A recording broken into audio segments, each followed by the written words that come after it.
से मैं नीरज के पास जाना चाहता हूं। नीरज, बताइए आगे का आपको क्या अपडेट मिल रही है? कब तक दिल्ली में टचडाउन करेंगी शेख हसीना और उतर कर क्या एयरपोर्ट से बाहर भी निकलेंगी?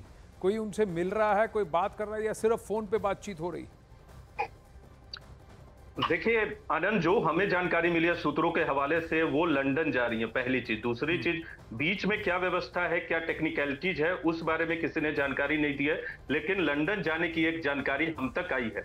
दूसरी अहम बात, आपसे थोड़ी देर पहले आप शेख मुजीबुर रहमान की वो प्रतिमा का जिक्र कर रहे थे। देखिए, सरकारी नौकरी में आरक्षण उन पुराने पूर्व सैनिकों के परिवारों को देना, वो इसलिए विरोध वहां ज्यादा दिख रहा है शेख मुजीबुर रहमान के खिलाफ। एक तो शेख हसीना के पिता हैं, और उसी 1971 की लड़ाई में पूर्व सैनिकों के वंशजों को ये सुविधा दी गई थी, आरक्षण दिया गया था। और वो विरोध जमाते इस्लामी की बात करें या फिर खालिदा जिया की पार्टी की बात करें, उन्होंने ऐसा कोलैबोरेशन किया कि वो आरक्षण की व्यवस्था जो है वो सरकार विरोधी प्रदर्शन के तौर पे इस रूप में पहुंच गई कि आज की तारीख में शेख हसीना को इस्तीफा देना पड़ा। पहले भी एग्जाइल में रह चुकी हैं, वो निर्वासित जीवन व्यतीत कर चुके हैं, लेकिन अभी जो माहौल है उसमें इस बात की संभावना कम थी। हालांकि सरकार की तरफ से अभी किसी ने भी ना कहा है, न विदेश मंत्रालय के सूत्रों ने या भारत सरकार के सूत्रों ने, लेकिन एक जानकारी सूत्रों से हम तक आई है, भारत के सूत्रों से, कि वो जी। लंदन जा रही हैं। बीच की टेक्निकलिटीज का पता नहीं। दूसरी अहम बात की, मौजूदा जो माहौल है आनंद, उस स्थिति में भारत भी नहीं चाहेगा कि तुरंत से उन्हें भारत में एक स्थान दिया जाए रहने को। इस बात की थोड़ी संभावना कम लगती है, क्योंकि भारत का बॉर्डर बांग्लादेश से सबसे अधिक लगता है।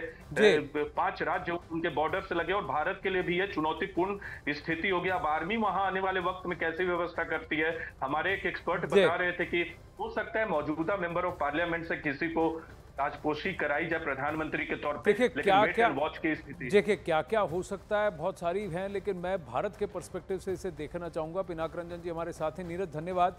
लेकिन देखिए, मुजीबुर रहमान जी की प्रतिमा को डिफेस करना, उनकी मूर्ति को तोड़ने की कोशिश करना, जैसे भारत के लिए जो महात्मा गांधी हैं वो बांग्लादेश के लिए मुजीबुर रहमान है, पिनाक रंजन जी, तो ये एक क्या टर्निंग पॉइंट है बांग्लादेश के आइडियोलॉजिकल पिवट का? और क्या इसकी वजह से भारत को और सचेत रहने की आवश्यकता है?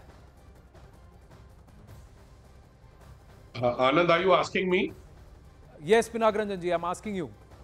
हाँ हाँ हाँ, ठीक है, समझ गया। देखिए, मैं ये मतलब एक बुनियादी बात ये है कि 71 में भी जब लोगों ने वहाँ लड़ाई की, हमने भी लड़ाई की उनको हेल्प करके, और बांग्लादेश एक स्वाधीन राष्ट्र बना।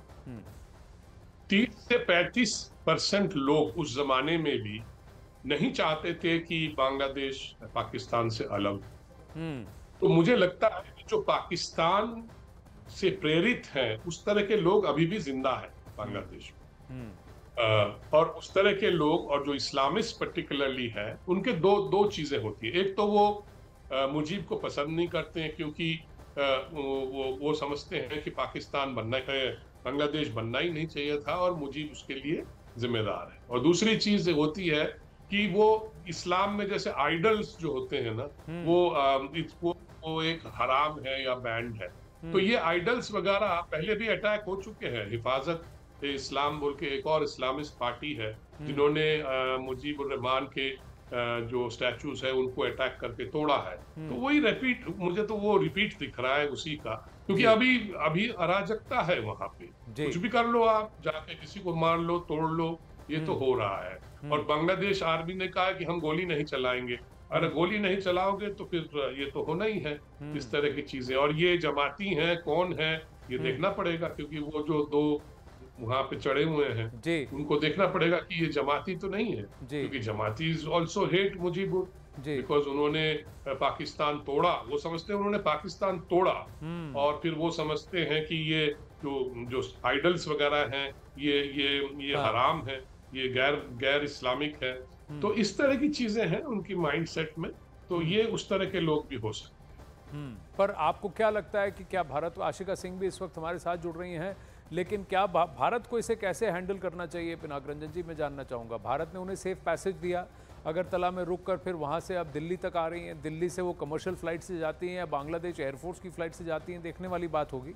लेकिन भारत क्या अब इतना कर अब चुप रहे, जो आर्मी है उससे एंगेज करना शुरू कर दे? या आपको लगता है कि आपके एक्सपीरियंस के अनुसार कि भारतीय सरकार ने इसको भांप लिया होगा कि कुछ गड़बड़ हो सकती है? नहीं, जरूर ये पॉसिबिलिटी तो जब हम लोग प्लानिंग करते हैं या जो कंटिजेंसी होती है सरकार में, उसमें इस तरह की प्लानिंग होती है, सारे ऑप्शंस देखे जाते हैं, फिर उसका वेटेज कितना है, क्या प्रोबेबिलिटी है, वगैरह वगैरह सिचुएशन उसको देखते हुए फिर उस पे हम लोग गौर करते हैं। नाउ भारत क्या करेगा, या भारत ने, अब लोग कुछ कहेंगे कि भारत इसमें क्या कर सकता था। हमने तो शुरू से ही बोला कि ये उनका इंटरनल मैटर, क्योंकि हमको पता था कि ये इस तरह में इसमें हम लोग हाथ डालेंगे तो हमें दिक्कत होगी, और हमें डालना भी नहीं चाहिए, क्योंकि ये उनकी अंदरूनी बात है, वो किस तरह से सॉल्व करेंगे, क्या करेंगे। रही बात मिलिट्री कॉन्टैक्ट्स की, वो तो है हमारे साथ, हम लोग जरूर कॉन्टैक्ट में रहे हैं नेचुरली, टू जैसे उनको फैसिलिटेट वो कर रहे हैं वही लोग, आर्मी वाले, उन्होंने जरूर रिक्वेस्ट किया होगा कि वो यहाँ पे लैंड करेगी या वो करेगी, वो तो खैर those are internationally accepted norms that India will follow, and उसके बाद क्या होगा, वो कहाँ जाएगी, वो तो खैर उन्हीं का डिसीजन है। बट वी विल नॉट से नो कि नहीं आप हमारे यहाँ नहीं आ सकते, ये तो कहना मुश्किल है हमारे लिए, क्योंकि शेख हसीना पहले भी इंडिया रह चुकी थी जब वो एग्जाइल में थी, जब 75 में उनके परिवार का हत्या हो गया, सब लोग मारे गए, तो वो थोड़े दिन बाद तो इंडिया आके रही थी, यहीं पे रही थी till she could go back after the restoration of democracy and again lead the party. So मुझे लगता है कि ये इंडिया ने थोड़ा हैंड्स ऑफ अप्रोच लिया है, और मैं समझता हूँ वो ठीक है, क्योंकि इसमें हम लोग कुछ खास कर भी नहीं पाते हैं, क्योंकि ये जो इंटरनल चीजें ऐसी होती हैं जो भड़क जाती हैं, उसमें फिर कंट्रोल करना मुश्किल हो जाता है। जी, और उसके अलग अलग डायनामिक्स होते हैं, और वो डोमिनोज कहाँ पर जाके कैसे गिरते हैं वो भी देखना, उसको भी समझना आवश्यक है। पिनाक रंजन जी, आप प्लीज़ बने रहिए। आशिका सिंह इस वक्त हमारे साथ हैं। वेस्ट बंगाल में इसको लेकर कोई हलचल है? क्योंकि कुछ बांग्लादेशी चैनल्स ने ये अटकलें लगाई थी कि शेख हसीना वेस्ट बंगाल जा रही। उन्होंने ये भी नहीं कहा कि भारत जा रही हैं, उन्होंने सीधा कह दिया कि वो वेस्ट बंगाल जा रही हैं। देखिए आनंद, बिल्कुल, क्योंकि ममता बनर्जी के साथ बहुत अच्छे संबंध रहे हैं शेख हसीना के, तो ये माना जा रहा था कि अगर भारत आ रही है तो सबसे पहले पश्चिम बंगाल में ही कदम रखेंगी। जो बॉर्डर्स थे वहां भी अलर्ट जारी कर दिया गया था, क्योंकि ये समझ में नहीं आ रहा था कि किस सीमा पर उनका चॉपर आकर के उतरेगा, लेकिन अंतर ये साफ हुआ, अगरतला के रुख किया उन्होंने। अब फिलहाल बात करें पश्चिम बंगाल की, तो बीएसएफ के जो डीजी हैं वो यहाँ पर पहुंचे हैं, क्योंकि परिस्थिति अभी भी नाजुक बनी हुई है, क्योंकि अगर इन्फ्लक्स होता है ऐसी परिस्थिति में तो पश्चिम बंगाल ही सबसे पहला राज्य है। यहाँ पर जो पोरस बॉर्डर्स हैं उसके मद्देनजर, क्योंकि सेंसिटिविटी बहुत बनी हुई है, इस वजह से बीएसएफ की तरफ से भी हाई अलर्ट सभी बॉर्डर्स पर जो है वो उसका ऐलान किया गया है। आनंद जी, पर पिनाक रंजन जी, अगर बांग्लादेश एयरफोर्स का एयरक्राफ्ट है जो कि उन्हें अगरतला से इधर लेकर आ रहा है, और उसी की फ्लाइट हमें फ्लाइट रडार पे दिख रही है, यानी वो फ्लाइट तो पहले ही अगरतला में उनका इंतजार कर रही थी, तो ये तो पहले से ही बांग्लादेश की आर्मी भारत सरकार के साथ, भारतीय फोर्सेस के साथ ये कोऑर्डिनेट किया होगा। देखिए, वो तो कोऑर्डिनेशन तो है ही है, क्योंकि हेलीकॉप्टर जहां वो अगरतला में लैंड किए, पर मुझे पता नहीं है, मैं ये हो सकता है कि वो भारत सरकार ने कुछ अपनी कोई प्लेन दे दी होगी कि आप ठीक है, आपको कहाँ जाना है, तो उन्होंने बोला हम दिल्ली जाना है, तो दिल्ली से फिर शायद वो जो भी है कमर्शियल फ्लाइट वगैरह जो भी लेना है उन्होंने वो लेंगी, या पता नहीं क्या होगा।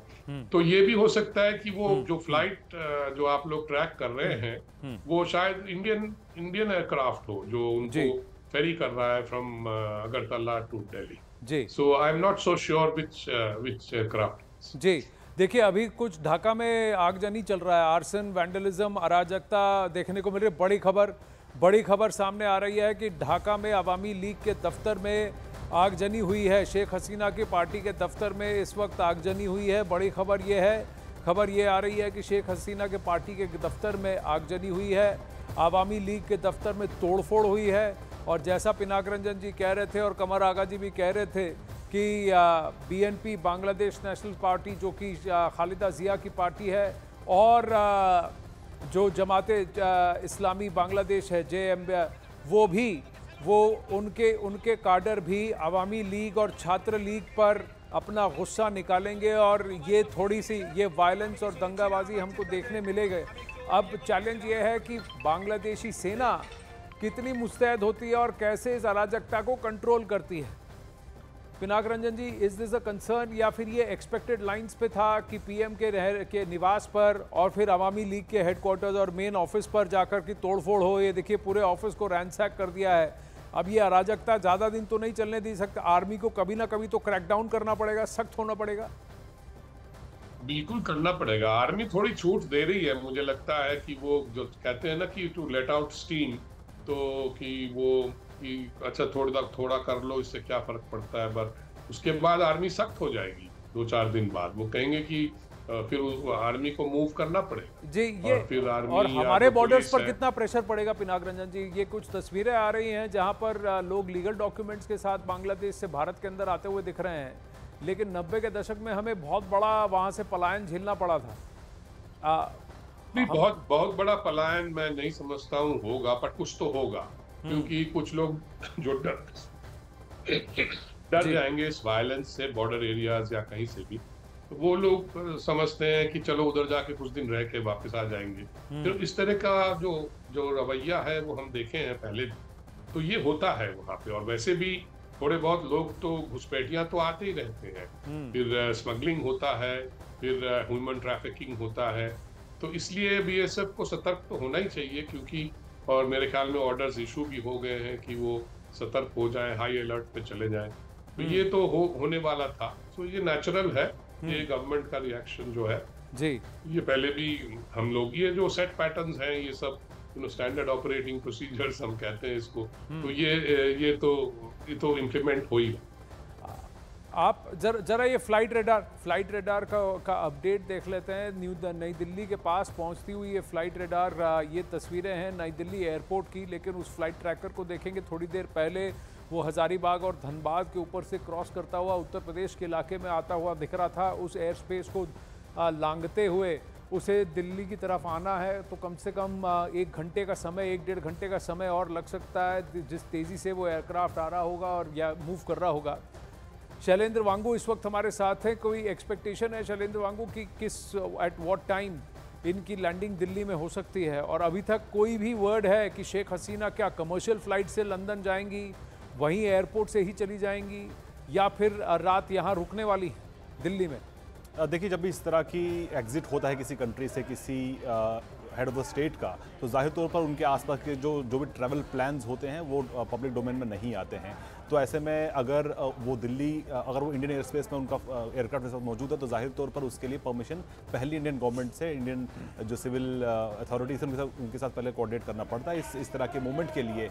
लेकिन इसी बीच अगर हम बात करें उनके आगे के डेस्टिनेशन की, तो खबरें ये भी आ रही हैं कि वो लंदन भी जा सकती हैं, और एक जो रशियन एजेंसी है वो कह रही है कि वो फिनलैंड जा सकती हैं। तो अभी क्लैरिटी नहीं है वो किस तरफ उनका रुख होने वाला है। लेकिन ये ज़रूर है कि जिस जल्दबाजी से वो वहाँ से रवाना हुई है ढाका से, और चर्चा ये भी थी कि देश छोड़ने से पहले वो देश को संबोधित करेंगी, वो भी नहीं मुमकिन हो पाया। तो ऐसे में जिस तरह का माहौल बांग्लादेश में बना है पिछले कुछ हफ्तों के अंदर, जिसमें हिंसा काफ़ी ज़्यादा हुई है, 300 से ज़्यादा लोगों की मौत इसमें हुई है, तो ऐसे में उनका वहाँ से जो एग्जिट है वो इमीडिएट था। तो ऐसे में अब उनका आगे का रूट क्या रहेगा ये देखने वाली बात होगी। लेकिन ये ज़रूर है कि फिलहाल भारत में उनके शरण लेने की जो खबरें हैं वो बिल्कुल बेबुनियाद है। अभी तक ये बताया जा रहा है कि हालांकि इस पर हमारे जो सोर्सेज हैं गवर्नमेंट में, खासतौर से जो विदेश मंत्रालय में हमारे सोर्सेज हैं, वो अब तक इस पर कोई भी टिप्पणी नहीं कर रहे हैं। ये जरूर है कि नजर बनाए हुए हैं।